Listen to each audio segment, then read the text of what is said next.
தேவனுக்கே மகிமை உண்டாவதாக. இன்றைக்கு நாம் தியானிக்கப் போகிற செய்தியின் தலைப்பு கர்த்தரையே சேவிப்பேன். தலைப்பு கர்த்தரையே சேவிப்பேன். இங்கே இருக்கிற எத்தனை பேர்கள் கர்த்தரை மட்டும்தான் சேவிப்பேன் என்று உறுதியாக சொல்வீங்க? பைபிளில் ஒரு சிலர் பார்ப்போம். நாம் பைபிளில் உறுதியாக நான் கர்த்தரை மட்டும்தான் சேவிப்பேன்னு சொல்லியிருக்க ஒரு சிலர் நம்ம பார்ப்போமா? இன்றைக்கி கர்த்தரை உறுதியாக சேவிக்க வேண்டும். ஏன்னா அவர் வானத்தையும் பூமியும் உண்டாக்கி எல்லா சிருஷ்டிகளும் படைத்த தேவன் அவர் தான். நம்மளை உண்டாக்கி நமக்கு ஜீவனை கொடுத்தவரும் அவர் தான். ஆகியால் நம்ம யாரை சேவிக்கணும்? கர்த்தரை தான் சேவிக்கணும். சரி, நம்ம பைபிள் மூலமாக நம்ம யாரெல்லாம் கர்த்தரை சேவிச்சாங்கன்னு நிறைய பேர் பரிசுத்தவான்கள் சேவிச்சிருக்காங்க, இப்போவும் சேவித்து கொண்டிருக்காங்க. நாம் ஒரு சிலரை பார்ப்போம். சரியா? யோசுவா 24ஆம் அதிகாரம் 15ஆம் வசனத்தில் பார்க்கிறோம். நானும் என் வீட்டாருமோ வென்றால் கர்த்தரையே சேவிப்போம் என்று உறுதியாக சொல்கிறார் யோசுவா. என்ன சொல்கிறாரு? நானும் என் வீட்டாருமோ வென்றால் கர்த்தரையே சேவிப்போம் என்று உறுதியாக சொல்கிறார் யோசுவா. யோசுவாவின் சாட்சியை பார்த்த ஜனங்க என்ன பண்ணுறாங்க? 21ஆம் வசனம் 24ஆம் அதிகாரம் யோசுவா 24ஆம் அதிகாரம் 15ஆம் வசனத்தில் நாங்களும் கர்த்தரையே சேவிப்போம் என்று அவர்களும் சொல்கிறாங்க. கர்த்தரை சேவிக்கிறது அவர் யோசுவா சேவித்ததை பார்த்து, அவர் உண்மையாக இருந்ததை பார்த்து, அவருடைய சாட்சி ஜீவியத்தை பார்த்து என்ன பண்ணுறாங்க? ஜனங்களும் நாங்களும் கர்த்தரை தான் சேவிப்போம் அப்படின்னு சொல்லி உறுதியாக சொல்கிறாங்க எல்லா ஜனங்களும். சரி, நாம் பைபிளில் இருந்து யார் யார் ஆண்டவரை உறுதியாக சேவித்தார்கள் என்று இன்னும் ஒரு சிலரை நாம் பார்ப்போம். சரியா? ஆதியாகமம் 6ஆம் அதிகாரம் 8ஆம் வசனத்தில் பார்க்கிறோம். 6ஆம் அதிகாரம் 16ஆம் அதிகாரம் 6லேருந்து 8 வசனம் வரைக்கும் பார்ப்போம். ஆகார்ன்றவங்க என்ன பண்ணுறாங்க?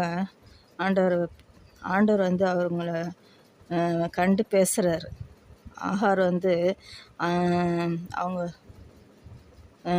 எஜமாட்டியாகிய சாராளை விட்டு போகிறாங்க. ஏன்னா சாராள் ரொம்ப அவங்கள அடிமைத்தனமாக நடத்தினாங்க அப்படின்னு சொல்லிட்டு அவங்கக்கிட்ட இருக்க முடியல அப்படின்னு சொல்லிட்டு அவங்கள விட்டுட்டு போகும்போது அவங்க கையில் குழந்தை ஒரு பையனை வச்சுருக்காங்க. அந்த நேரத்தில் ஆபிரகாம் என்ன பண்ணுறாரு? அனுப்பி விட்டுறாரு. அனுப்பி விட்டுற அந்த நேரத்தில் அவங்க எங்கே போகிறது எது போகிறதுன்னு ஒன்றுமே தெரியல. கையில் இருந்த உணவும் காலி, தண்ணியும் காலி. அப்போ அவங்க ஒரு இடத்துல போய் குழந்தைய தூரமாக விட்டுட்டு அழுகுறாங்க. அந்த பையனை, ஒரு 12 வயசு பையனாக இருப்பான்னு நினைக்கிறேன். அந்த பையனை விட்டுட்டு அழுகுறாங்க. நான் என்ன செய்ய போகிறேன்? என் பையன் தண்ணி கூட இல்லாமல் சாக போகிறான், நானும் சாக போகிறேன் அப்படின்னு சொல்லி அழுதுட்டு இருக்கும்போது என்ன செய்ய போகிறேன் எது செய்ய போகிறேன்னு தெரியாமல் அழுகுறாங்க. அந்த நேரத்தில் ஆண்டவர் என்ன பண்ணுறாரு? அந்த இடத்துல இறங்கி வர்றாரு. இறங்கி ஆகாரே, நீ எங்கேருந்து வர, எங்கே போகிற அப்படின்னு கேட்குறாரு. அப்போ அவங்க சொல்கிறாங்க, நான் இந்த மாதிரி என் எஜமானியை சாராளம்மா விட்டுட்டு நான் ஓடி வந்துட்டேன் அப்படின்னு சொல்கிறாங்க. அப்போ ஆண்டவர் சொல்கிறாரு, நீ ஓடி வந்தது ஏன் ஓடி வந்தேன்னு சொல்லி கேட்டு விசாரித்து கொண்டுட்டு அவளுக்குன்னு ஒரு நீர் ஊற்ற உண்டாக்கி கொடுக்குறாரு. தாகத்துக்கு தண்ணீர் அந்த இடத்துல உண்டு பண்ணி கொடுக்குறாரு. அந்த தண்ணியை அவள் குடிச்சிட்டு உயிர் பிழைக்கிறா, பிள்ளை உயிர் பிழைக்கிறா. அப்போ அவளுக்கு அவள் ஆண்டவருக்கு ஒரு பேர் வைக்கிறா, நீர் என்னை காண்கிற தேவன் என்று பேரிட்ட. என்ன பேர் வைக்கிறா? நீர் என்னை காண்கிற தேவன் என்று பேரிடுறா. அப்போ நம்ம ஆண்டவர் எப்படிப்பட்டவராக இருக்கிறாரு? நம்மளை சிருஷ்டித்ததுனால நம்ம தாகமாக இருந்தாலும் அவருக்கு தெரியும், பசியாக இருந்தாலும் நமக்கு தெரியும், நம்ம எங்கே போனாலும் அவருக்கு தெரியும், எங்கே நம்ம அழுதுட்டு இருந்தாலும் அவருக்கு தெரியும். அப்பேற்பட்ட தேவன் அதுதான் நம்ம ஆராதிக்கிறோம். அதனால் ஆகார் என்ன சொல்கிறாங்க? நீர் என்னை காண்கிற தேவன் சொல்லி பேரிட்டு ஆண்டவரை தொழுது கொள்கிறத நம்ம பார்க்குறோம். அடுத்ததை பார்க்குறோம், ரூத்து என்ற ஒரு சகோதரியை பார்க்க போகிறோம். ரூத் 1ஆம் அதிகாரம் 16ஆம் வசனத்தில் பார்க்குறோம். அதற்கு உம்முடைய ஜனம் என்னுடைய ஜனம், உம்முடைய தேவன் என்னுடைய தேவன் என்று உறுதியாய் சொல்கிறத பார்க்குறோம். ரூத் என்ன பண்ணுறாங்க, நகோமியை விட்டு போக சொல்கிறாங்க. நகோமி, என்னை விட்டு போயிடு, நீ இது போல் கணவனை இழந்துட்டு சின்ன வயசில் விதவையாக இருக்கிற, என் பின்னாடி வந்து என்ன செய்ய போகிற, நீ போய் உன் ஜனத்தண்டையில் போய் ஒரு நல்ல மாப்பிள்ளையை பார்த்து நீ கல்யாணம் பண்ணிக்கோ அப்படின்னு சொல்கிறாங்க. ஆனால் ரூத் என்ன சொல்கிறா, அப்படியெல்லாம் முடியாது, நானும் வந்து உம்மோட கூட தான் வருவேன், உம்முடைய ஜனம் என் ஜனம், உம்முடைய தேவன் என் தேவன் அப்படின்னு சொல்லிட்டு என்ன பண்ணுறா, வைராக்கியமாக ஆண்டவரை பிடிச்சிக்கிட்டு ரூத் வந்து என்ன பண்ணுறா, நகோமி பின்னாடியே வரா. அப்படி வந்து ஆண்டவரை உறுதியாக பிடிச்சிட்டதுனால, கர்த்தரை தன் தெய்வமாக கொண்டதுனால என்ன ஆயிடுச்சு, அவளுக்கு போவாஸ்ன்ற ஒரு பெரிய ஒரு பணக்காரரை திருமணம் பண்ணும்படியான ஒரு வாய்ப்பு கிடச்சிது. அந்த பணக்காரரை திருமணம் பண்ணதுனால எவ்வளோ பேருக்கு அவள் எஜமாட்டி ஆயிட்டா. பஞ்சாயத்து தலைவர்னு சொல்லுவாங்களா, அது போல் அவர் அவ்வளோ பெரிய அந்த ஊருக்கு அவர் பெரிய ஒரு பணக்காரராக இருந்தார். அந்த ஆளுக்கு இவன் என்ன பண்ணிட்டா, மனைவி ஆயிட்டா. அது மட்டும் இல்லை, வருங்காலத்தில் தாவீதுக்கு பாட்டியாகவும் இயேசு கிறிஸ்துவுக்கு இயேசு கிறிஸ்து அவளுடைய சந்ததியில் பிறக்கும்படியாகவும் ஆண்டவர் கிருபை செஞ்சார். அந்த ரூத் வந்து உறுதியாக பிடிச்சிட்டதுனால ஆண்டவர் என்ன பண்ணுறாரு, அவளையும் ஆசீர்வதிச்சு அவளை உயர்த்துறத நம்ம பார்க்குறோம். அப்பேற்பட்ட ஒரு பாக்கியத்தை ஆண்டவர் கொடுத்துருக்கிறாரு. அடுத்தது பார்க்குறோம், அன்னாள் என்ற சகோதரியை பார்ப்போமா. 1 சாமுவேல் 2ஆம் அதிகாரம் 8ஆம் வசனத்தில் படிப்போம். அன்னாலும் என்ன பண்ணுறாங்க, உறுதியாக ஆண்டவரை பிடிச்சிட்டாங்க. அவங்க குழந்தை இல்லாத நேரத்தில் ஆண்டவரிடத்தில் கேட்குறாங்க, ஆண்டவர் எனக்கு ஒரு ஆண் பிள்ளையை தாங்க அப்படின்னு சொல்லி. அதே மாதிரி ஆண் பிள்ளையை கொடுத்ததும் ஆண்டவர் என்ன பண்ணுறாரு, ஆண் பிள்ளையை கொடுக்குறாரு. அவரை வந்து கொடுத்த ஆண் பிள்ளை ஒரு பெரிய தீர்க்கதரிசியாக இருக்குது.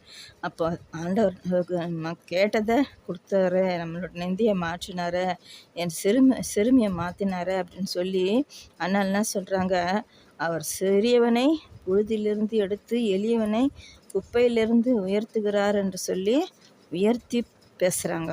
ஆண்டவரை குறித்து என்ன பேசுகிறாங்க, அவர் சிறியவனை குப்பையிலிருந்து எடுத்து, சிறியவனை புழுதியிலிருந்து எடுத்து எளியவனை குப்பையிலிருந்து உயர்த்துகிறான்னு சொல்லி அண்ணால் என்ன பண்ணுறாங்க, ஆண்டவரை உயர்த்தி பேசுகிறாங்க. நம்மளையும் ஆசீர்வதிக்கிற தெய்வம் அவர் தான்.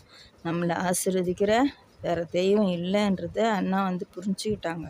நம்மளை ஆசீர்வதிக்கிற தெய்வன் யார், இயேசு கிறிஸ்து தான். அவர் தான் கர்த்தர் தான். அதனால தான் கர்த்தரை தன் தெய்வமாய் கொண்டிருக்கிற ஜனங்கள் பாக்கியம் உள்ளது என்று வசனம் சொல்லப்பட்டிருக்கிறது.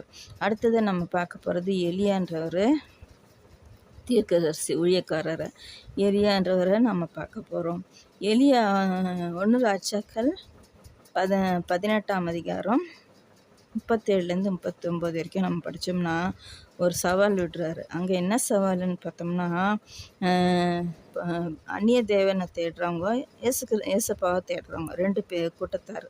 அந்த அந்நிய தேவனை தேடுறவங்களுக்கும் ஏசப்பாவை தேடுறவங்களுக்கும் நடுவில் நின்று பண்ணுறாரு, ஒரு சவால் விடுறாரு. உங்கள் தெய்வம் உண்மையாக இருந்தால் நான் சொல்கிற இந்த சவாலை நீங்கள் செய்யுங்க, இல்லை உங்களால் செய்ய முடியலைன்னா நான் அதே சவாலை நான் நிறைவேற்றி காட்டுறேன் அப்படின்னு சொல்லிட்டு என்ன பண்ணுறாரு, ஒரு சவால் விடுறாரு.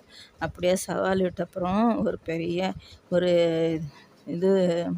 பலிபீடத்தை கட்டுறாங்க. பலிபீடத்தை கட்டி அது மேலே நிறைய கட்டைங்களை அடுக்கி நிறைய ஆடுகளெல்லாம் வெட்டி போட்டு என்ன பண்ணுறாங்க, அவங்க நெருப்பெல்லாம் வைக்கல. உங்கள் தெய்வம் பெருசாக இருந்தால் நீங்கள் என்ன பண்ணுங்கள், அந்த தெய்வத்தை கூப்பிட்டு இதை அப்படியே பட்சிக்கணும். அந்த அக்கினி, வானத்திலேருந்து அக்கினி வந்து இதெல்லாம் சுட்டெரித்து இந்த வச்சதை எல்லாம் படையிலையும் என்ன பண்ணணும், எடுத்துடணும். அப்போ தான் அது உண்மையான தெய்வம்னு அர்த்தம் அப்படின்னு சொல்லி ஒரு சவால் விடுறாரு. ஆனால் என்ன பண்ணுறாங்க, அவங்க அதே மாதிரி செய்கிறாங்க. ஒரு பலிபீடத்தை கட்டி அது மேலே கட்டைகள் எல்லாம் அடுக்கி அது மேலே ஆடுகளெல்லாம் வெட்டி வச்சு காலையிலேருந்து மத்தியானம் வரைக்கும் என்ன பண்ணுறாங்க, கூப்பிட்டுனே இருக்கிறாங்க. அவங்க கடவுள் பேரை சொல்லி சொல்லி சொல்லி சொல்லி கூப்பிட்றாங்க. அப்புறம் கத்தி எடுத்து முதுகெல்லாம் கிரிக்கிறாங்க, அழுகுறாங்க, அடிச்சிக்கிறாங்க, சவுக்கு எடுத்து என்னென்னவோ செய்கிறாங்க, ஆடுறாங்க, பாடுறாங்க, எல்லாம் டான்ஸ் ஆடுறாங்க, எல்லாம் பண்ணுறாங்க. ஆனாலும் கூட என்ன பண்ணல, அந்த தெய்வம் அவங்கள வந்து அந்த இடத்துல அந்த காரியத்தை செய்யவே இல்லை. அதை பட்சிக்கவே இல்லை. அந்த சர்வங்க பலியை ஏற்றுக்கொள்ளவே இல்லை. அப்போ என்ன பண்ணுறாரு, சோர்ந்து போயிட்டாங்க ஜனங்கள்லாம். சோர்ந்து போன அப்புறம் எலியா என்ன பண்ணுறாரு, அதே சவாலை அதை அப்படியே கிடக்கட்டும்ன்ட்டு இவர் என்ன பண்ணுறாரு, ஒரு பலிபீடத்தை கட்டுறாரு. கட்டி அதுக்கு மேலே என்ன பண்ணுறாரு, இதே மாதிரி விறகுகளை வைக்கிறாரு. ஆடுலாம் வெட்டி சந்தா வெட்டி அது மேலே வைக்கிறாரு. வைக்கிறது இல்லாமல் அந்த இடத்த அந்த வச்ச இடத்த சுற்றி அந்த எவ்வளோ பலிபீடம் இருக்கோ அதை சுற்றி என்ன பண்ணுறாரு, தண்ணி வாய்க்கால் மாதிரி வெட்டி அது மேலே தண்ணியை ஊற்றுறாரு. எத்தனையோ குடங்க ஊற்றி ஊற்றி ஊற்றி ஊற்றி அந்த வாய்க்கால் அப்படியே நிரப்பிட்டார். அதே போல் அந்த கறிகை மேலேயும் அந்த விறகு மேலேயும் தண்ணி ஊற்ற சொல்கிறாரு. ஊற்றி என்ன பண்ணுறாங்க, எல்லாத்தையும் அப்படியே ஈரமாக்கிட்டாங்க. ஈரமாக்கின அப்புறம் என்ன சொல்கிறாரு, இப்போ பாருங்கள், நான் என் தேவனை கூப்பிட்றேன், என் இயேசு கிறிஸ்துவை கூப்பிட்றேன். அவர் இந்த மாதிரி இதை இந்த இந்த சர்வாங்க தகன பலியை அவர் எடுத்துக்கொள்வார் சொல்லி சவால் விடுறாரு. யார், எலியா சவால் விடுறாரு. அப்படியே எல்லா ஜனங்களும் ஆச்சரியமாக பார்க்குறாங்க. மெய்யாவா, இவ்வளோ ஈரமான அப்புறம் எப்படி அக்கினி வானத்துலேருந்து இதெல்லாம் எடுத்து போகும்? எப்படியுமே ஈரமாக இருக்கிற இடத்துல அக்கினி வருமா, வராது. ஆனால் எப்படி வரும்னு சொல்லி எல்லாம் பார்த்துன்னு இருக்காங்க. பார்த்துன்னு இருக்கும்போதே எலியா என்ன பண்ணுறாரு, கர்த்தாவே, நீங்கள் என் வார்த்தைக்கு செவி கொடுக்குறீரு என்று நான் அறிந்திருக்கிறேன். இந்த ஜனங்க எல்லாருக்கும் முன்னாடியும் இங்கே ஒரு அற்புதம் செய்யுங்க, நீங்கள் தான் உண்மையான தேவன்றதை நிரூபிக்கணும் அப்படின்னு சொல்லி கூப்பிடுறாரு. கூப்பிட்டதும் கொஞ்சம் நேரத்துக்கெல்லாம் என்ன பண்ணிச்சு, வானத்துலேருந்து ஒரு அக்கினி அந்த வச்சு அந்த ஆடு வெட்டி வச்சுருந்தாங்க, அது அந்த விறகுங்க, அப்புறம் அந்த விறகை சுற்றி இருந்த அந்த தண்ணி, வாய்க்கால் மாதிரி வெட்டி அதுக்குள்ளே ஊற்றின தண்ணி எல்லாவற்றையும் அந்த அக்கினி என்ன பண்ணிடுச்சு, பட்சித்து அப்படியே இழுத்துருச்சு, அப்படியே சுட்டரிச்சு போட்டுடுச்சு. வெறும் தர மாதிரி ஆக்கிடுச்சு இந்த இடத்த. அப்போ எல்லா ஜனங்களுக்கும் ஒரு ஷாக் ஆகிடுச்சு. அப்பா, என்ன ஒரு தேவன் இவர், இவ்வளோ தண்ணி இழுத்துருச்சு, இவ்வளோ ஈரமான கட்டைகள் எடுத்துருச்சு, இவ்வளோ கறி ஈரமாக இருந்தது, அந்த கறியை எடுத்துருச்சு, இப்படி அக்கினியாக பதில் கொடுத்துருக்குறாரு அப்படின்னு சொல்லிட்டு எல்லா ஜனங்களுக்கும் உள்ள ஒரு பயம் வந்துருச்சு. ஆமாம், இவ்வளோ நேரம் நம்ம சவால் விட்ட அந்த தெய்வம் இல்லை, கர்த்தர் தான் தெய்வம்னு சொல்லி கர்த்தரே தேவன் எல்லா ஜனங்களும் என்ன பண்ணாங்க, தொழுது கொண்டாங்க. அப்போ பாருங்கள், கர்த்தர் எவ்வளோ பெரியவர்ன்றது பாருங்கள். அவர் காண்கிற தேவன், கேட்கிற தேவன். அவர் செவி கொடுத்து எல்லாவற்றையும் கேட்குற தேவனாக இருக்கிறாரு.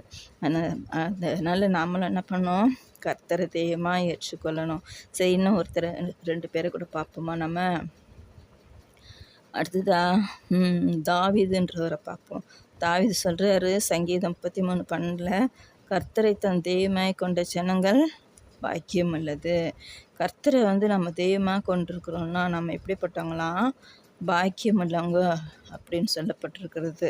அப்புறம் சங்கீதம் 145:15, இவ்விதமான சீரை பெற்ற ஜனம் பாக்கியம் உள்ளது. கர்த்தரை தெய்வமாய் கொண்டிருக்கிற ஜனம் பாக்கியம் உள்ளது. சீரைனா கர்த்தரை தெய்வமாய் கொண்டிருக்கிற ஜனம் பாக்கியம் உள்ளது என்று பார்க்குறோம்.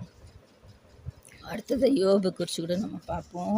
யோபு 13:15 பார்க்குறோம். யோபு சொல்கிறாரு, என்னை கொன்று போட்டாலும் அவர் மேல் நம்பிக்கையாக இருப்பேன் அப்படின்றாரு. இயேசுப்பா தான் உண்மையான தெய்வம், அதனால் அவர் எனக்கு தீங்கே செய்ய மாட்டார். அப்படி அவருக்கு என்னை கொன்று போட்டாலும் அவர் மேல் நம்பிக்கையாக இருப்பேன்னு சொல்கிறாரு. யோபு 16:19 பார்க்குறோம்.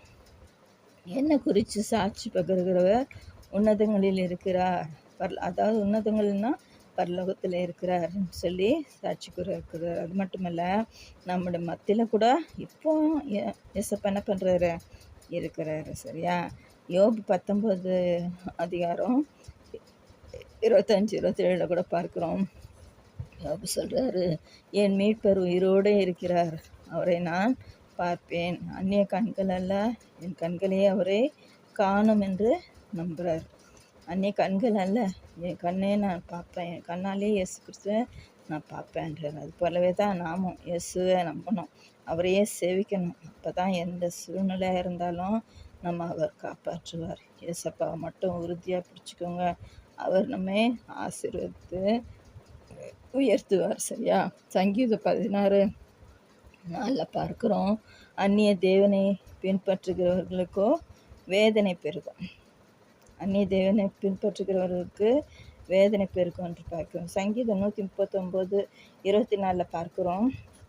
ஆண்டவர் தான் நமக்கு நித்திய வழி என்று பார்க்கிறோம். அதனால் நம்ம இப்போ 7 பேரை தியானித்தோம். இப்போ 7 பேரை தியானிச்சிருக்கிறோம். இன்னும் அநேக பேர் ஆண்டவரை பிடிச்சிக்கிட்டு ஆண்டவருக்காக வாழுறாங்க. அப்படியா நம்ம இருக்கும்போது ஆண்டவர் நம்மளே என்ன பண்ணுவார்? கர்த்தரே தேவன், கர்த்தரே தேவன், எதுக்கெடுத்தாலும் ஏசப்பா நீங்கள் தான் தேவன், நீங்கள் என்னை காண்கிறவர், நீர் எங்களை விசாரிக்கிறவர், நீர் எங்களை தேற்றுகிறவர், நீர் எங்களை அணைக்கிறவர்னு சொல்லி நம்ம சொல்லும்போது ஆண்டவர் நம்மளை ஆசீர்வதிக்கிறவராக இருக்கிறார். சரியா? கர்த்தரை உறுதியாய் பற்றி கொண்ட மனத்தை உடையோடன் நீர் பூர்ண சமாதானத்தோடு காத்துக்கொள்வீர் என்று வசனம் சொல்கிறது. ஐயா, கர்த்தரை உறுதியாக பிடிச்சிக்கோங்க. கர்த்தரையே தெய்வமாக ஏற்றுக்கொள்ளுங்க. கர்த்தர் உங்களை ஆசீர்வதித்து உயர்த்துவார். இயேசு கிறிஸ்து நாமத்துக்கு மகிமை உண்டாவதாக. ஆமென். அல்லேலூயா.